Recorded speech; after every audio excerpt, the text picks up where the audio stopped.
A black woman walks into a bank asking for a loan. 5 minutes after being denied, the bank manager's phone rings, and his entire world collapses. The late morning sun cast golden rays on the white brick exterior of Riverstone Bank, a stately financial institution nestled in the heart of Atlanta, Georgia. Danielle Moore, a poised black woman in her early 30s, stepped out of her sleek silver Tesla, her heels clicking confidently against the pavement. Dressed in a sharp navy blue pantsuit and carrying a neatly organized binder, she walked purposefully toward the bank's front entrance. Today was supposed to be the next big step in Danielle's journey. She had built her wellness company from the ground up, a small health and beauty business focused on natural products and mental health support for black women. After 7 years, 3 successful locations, and hundreds of loyal clients, Danielle was ready to open her flagship wellness center, a larger space offering therapy services, prenatal support, and community programs. All she needed now was the funding. She had meticulously prepared everything: profit and loss statements, 5-year projections, audited financials, letters of recommendation from investors and partners, even client testimonials. Her business was stable, growing, and impactful. A loan from Riverstone would accelerate its reach tenfold. Inside the bank, the air smelled faintly of polished wood and lemon cleaner. Danielle approached the reception desk where a middle-aged white woman with a tight bun and tighter smile glanced at her from head to toe before asking, "Do you have an appointment?" "Yes, Danielle Moore, here to meet with Mr. Langston at 10:30. After an awkward pause, the receptionist gave a curt nod. "Please have a seat. He'll be with you shortly." 10 minutes passed, then 15. When Danielle was finally ushered into the executive office, she was greeted by Richard Langston, the bank's branch manager, a silver-haired man with wire-rimmed glasses and a demeanor that exuded cold detachment. He didn't stand to greet her. Instead, he motioned lazily toward the chair across from his massive oak desk. Danielle offered a firm handshake. "Good morning, Mr. Langston. Thank you for meeting with me." Langston opened her binder with one hand while sipping coffee with the other. "Let's see what you've got here. You own a wellness business." "Yes, I currently operate 3 wellness boutiques in the metro area and am planning a larger center to accommodate growing demand." He cut her off without looking up. "These numbers, are they accurate?" "They are. They've been verified by my accountant, and there's an audited report in the appendix." Langston flipped through a few more pages, his expression unreadable. Then he closed the binder. "Ms. Moore," he began, leaning back in his chair with an air of finality, "while I appreciate your enthusiasm and apparent success, Riverstone has to be extremely cautious with how we allocate capital, especially with ventures in, let's say, unconventional industries." Danielle tilted her head. "Wellness isn't exactly unconventional. We're talking about healthcare, mental wellness, community support. I meant unconventional in terms of market risk. Your clientele, your background, the lack of institutional experience, it raises concerns. You haven't worked in corporate finance. You don't hold an MBA. Your business, while noble, is rooted in neighborhoods that have historically underperformed economically." There it was. Danielle exhaled slowly. She'd heard worse. She'd overcome worse. "I understand," she said evenly. "Thank you for your time, Mr. Langston." Langston smiled, a condescending upturn of his lips. "Best of luck out there. Entrepreneurship is a brave choice." Danielle stood, collecting her binder without another word. She walked out with her head held high, back straight, and pace steady. The receptionist didn't even glance up as she exited. Outside, the wind had picked up. Danielle reached into her purse and pulled out her phone. She dialed a number and waited. "It's time," she said. "Execute." No more than 5 minutes later, Riverstone's lobby erupted in quiet chaos. Phones rang. Assistants whispered frantically. In Mr. Langston's office, his intercom buzzed. "Sir, you have a call on line 1, his assistant said, voice tight. "Who is it?" "David Reynolds, chairman of Horizon Capital." Langston froze that he picked up the phone. "This is Richard Langston, Mr. Langston," came a deep, composed voice. "This is David Reynolds. I'm calling to inform you that Horizon Capital has just finalized its acquisition of a majority share in Riverstone Bank. You'll receive an official memo shortly.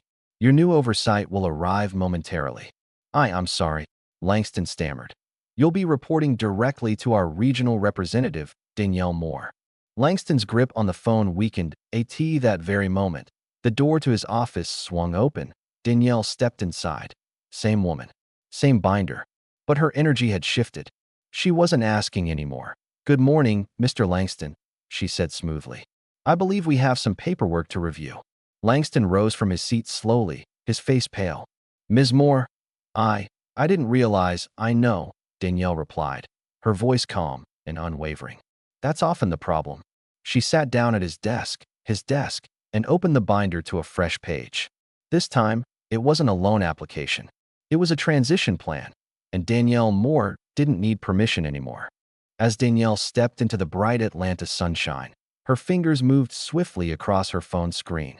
She opened an encrypted messaging app and tapped a contact saved only as exec desk. No greetings. No explanations. Just 2 words. "Proceed now." She didn't need to say more. This was the moment she had planned for months. Actually, years. The Riverstone acquisition wasn't a sudden decision. It was a calculated play. Danielle knew this day would come. She just hadn't expected Richard Langston to make it this easy. Minutes later, back inside the bank, Richard was in the middle of another meeting when his phone buzzed sharply. A text from his assistant flashed. "Urgent call. Line 1. Horizon Capital." He raised an eyebrow. Horizon Capital? One of the biggest private equity firms on the East Coast? He picked up the phone, voice crisp and professional. "This is Richard Langston."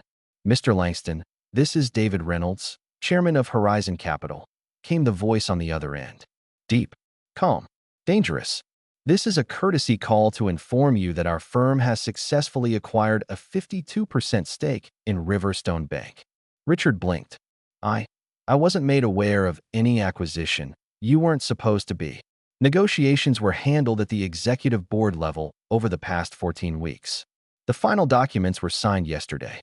He paused. Richard could feel a cold sweat rising beneath his collar.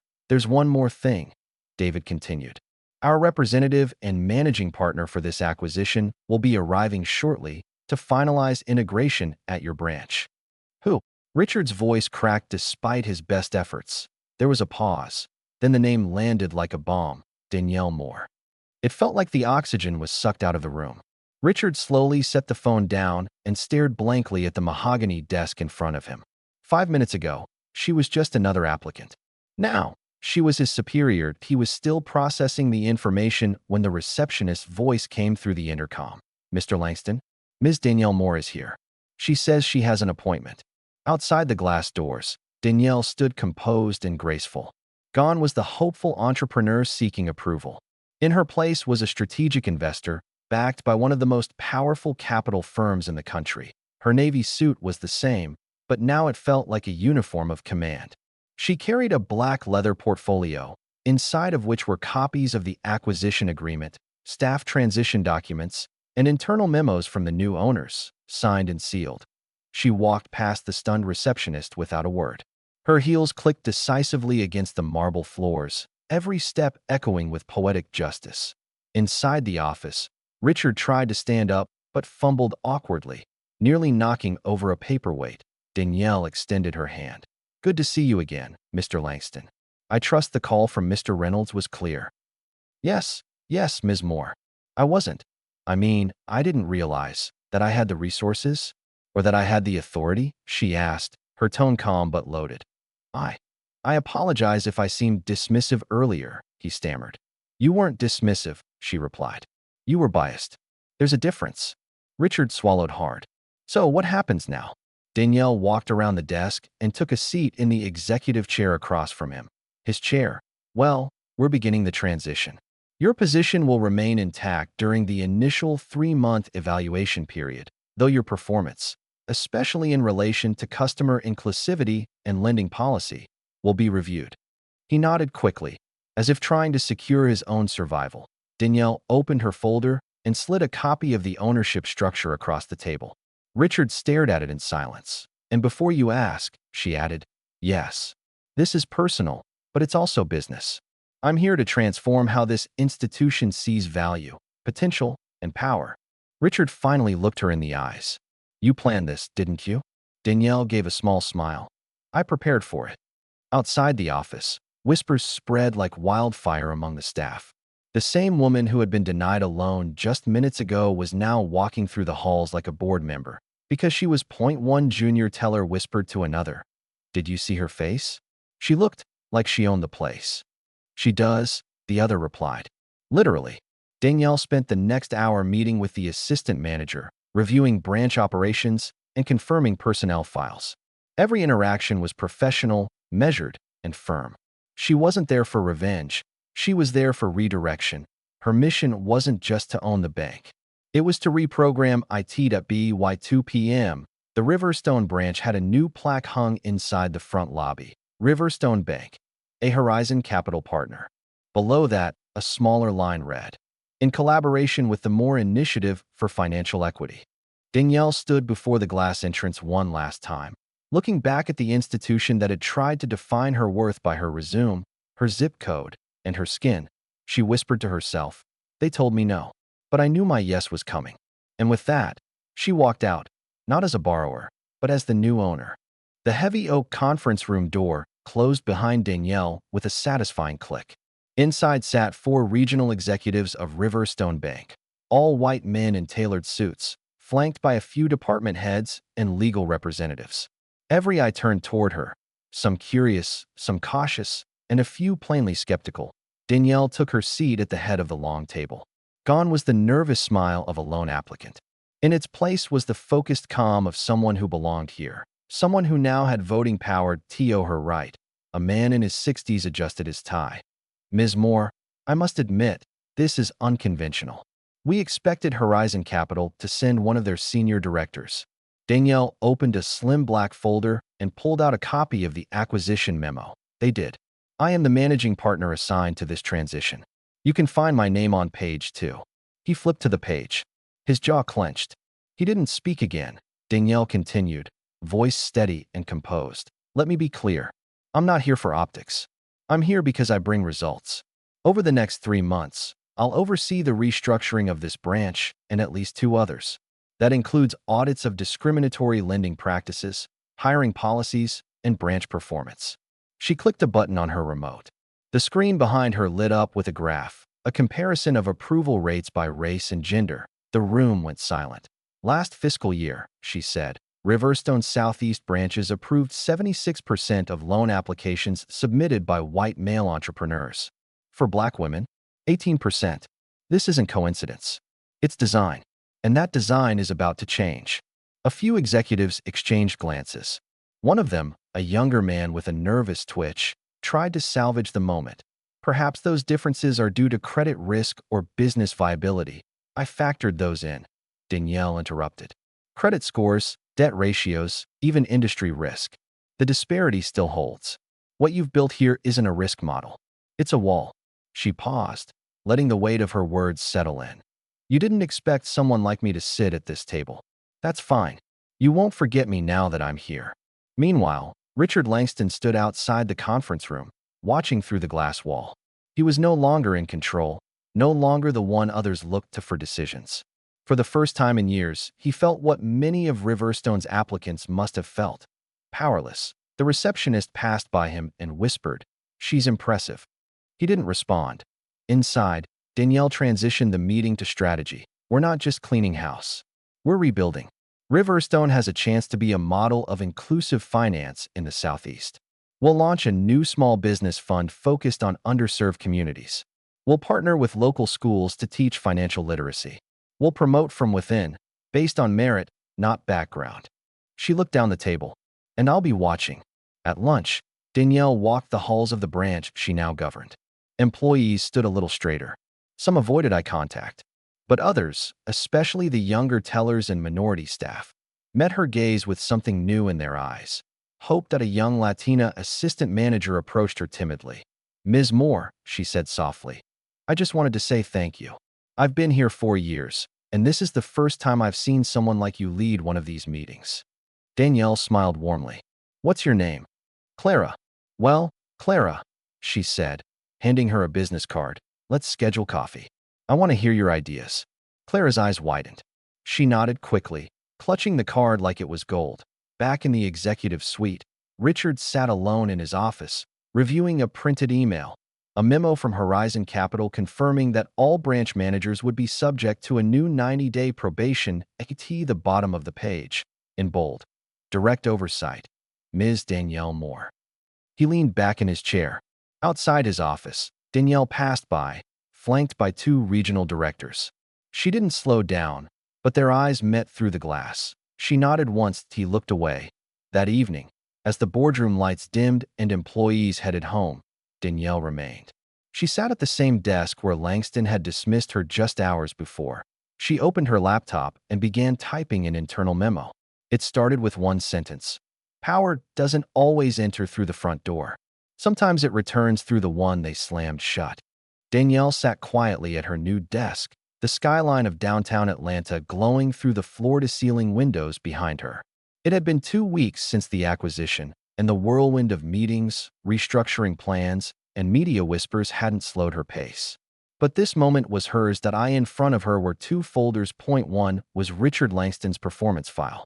The other, far more important, held the blueprint for the Moore Initiative for Financial Equity, her real reason for buying into Riverstone. She glanced briefly at Langston's file. He had kept his distance since their boardroom encounter. She'd offered him a grace period, a chance to adapt. So far, he was tolerating her presence, but not embracing it. She closed the folder without signing anything. This wasn't about punishing him. It never had been. Her focus was on the future. Danielle walked into the Riverstone break room later that afternoon. A few employees were chatting nervously. Conversation stopped as soon as she entered, unsure if their new boss was approachable. "Don't stop on my account," she smiled. "I'm just here for some green tea, and maybe an idea or two." A younger black employee named Marcus cleared his throat.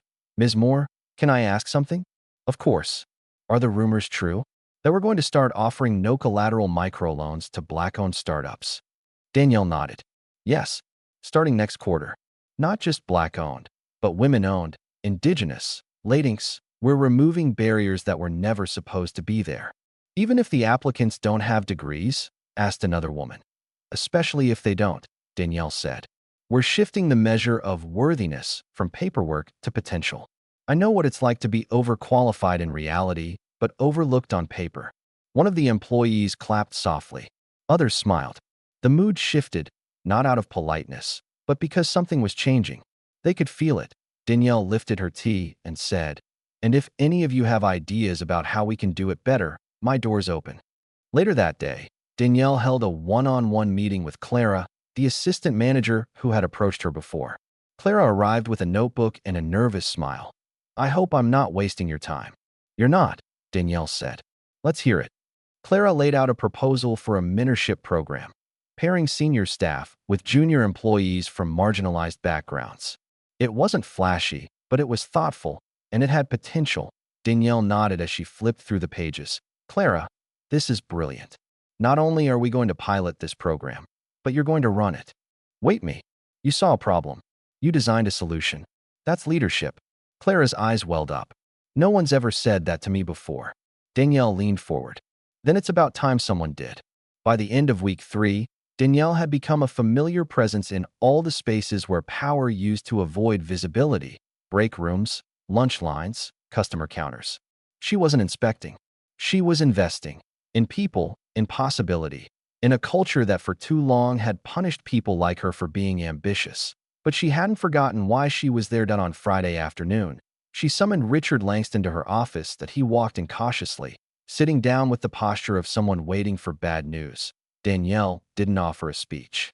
She handed him a document titled Revised Lending Standards, Equity-Based Assessment Framework. Langston flipped through it. "This is a complete shift," he muttered. "You're removing income floor requirements.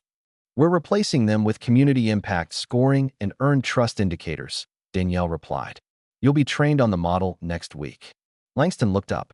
"Do you really think this will work?" "I know it will," she said. "Because I'm not the only one who was denied. I'm just the one who came back." For a moment, Langston looked like he might argue. But then, to his own surprise, he nodded. "You're not what I expected," he admitted. Danielle smiled.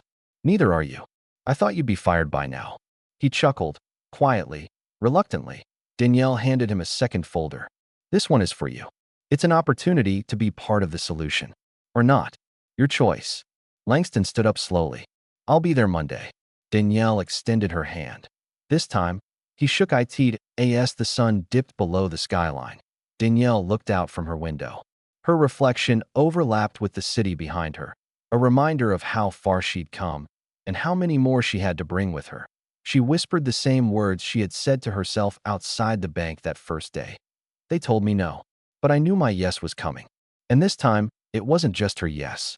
It was the yes of every person who had ever been told they didn't qualify, didn't belong, didn't deserve to lead.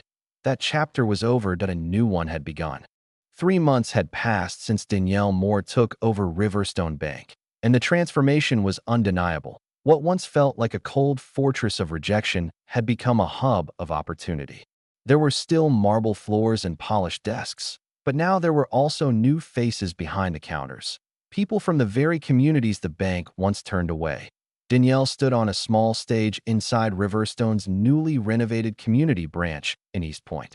She was about to unveil the Moore Fund, a $15 million initiative that would provide low-interest, zero-collateral loans to underrepresented entrepreneurs across the Southeast. The room was packed. Small business owners, city officials, journalists, and Riverstone staff.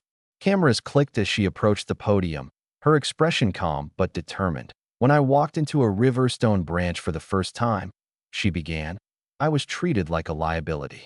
Not because my business wasn't sound, but because I didn't fit the profile. She paused. The room was silent. I was denied a loan that day. But 5 minutes later, a phone call changed everything.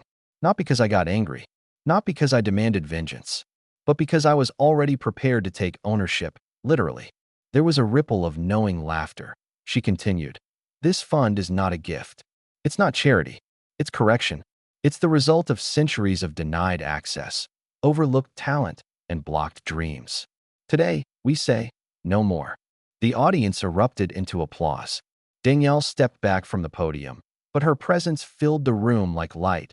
In the days following the launch, stories poured in from people whose lives were changed. A young Vietnamese-American woman in Savannah used the Moore Fund to open a tech repair business. A single father in Macon got a microloan to start a mobile food truck. A group of indigenous artists in North Carolina received a grant to preserve their cultural crafts while building a sustainable brand. And Danielle read every single one of their applications. She made it personal. Inside her office, a new portrait now hung behind her desk, not of a past CEO or a board member, but of her mother, seated at a sewing machine. Danielle often looked at that photo when the days got long.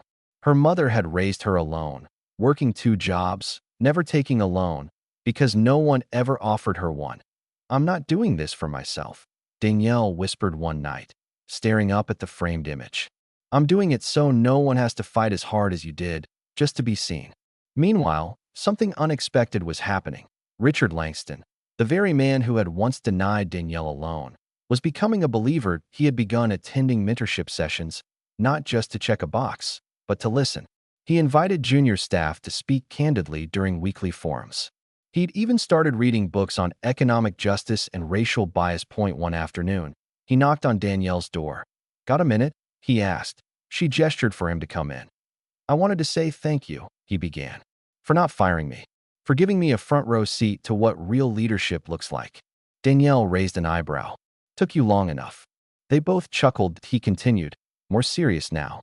If you ever need someone to help teach this system to other branches, I'd like to be part of that. Danielle smiled. I'll hold you to that. 6 months after the takeover, Danielle appeared on the cover of Forbes. The headline read, "The woman who bought the bank that rejected her." But for her, the real victory came the next day. A girl named Amani, 11 years old, black, bright-eyed, walked up to her at a local community event and said, Miss Moore, I want to be a boss just like you. Danielle knelt to her level and replied, You already are. Epilogue. Danielle Moore's journey didn't stop with one bank. Over the next 3 years, she led a wave of acquisitions and transformations across multiple financial institutions, partnering with schools, grassroots organizers, and equity coalitions nationwide. She proved that power doesn't have to come from legacy or lineage. Sometimes it walks into a building, gets rejected, and then buys the building. and sometimes it opens the door for others, wide open.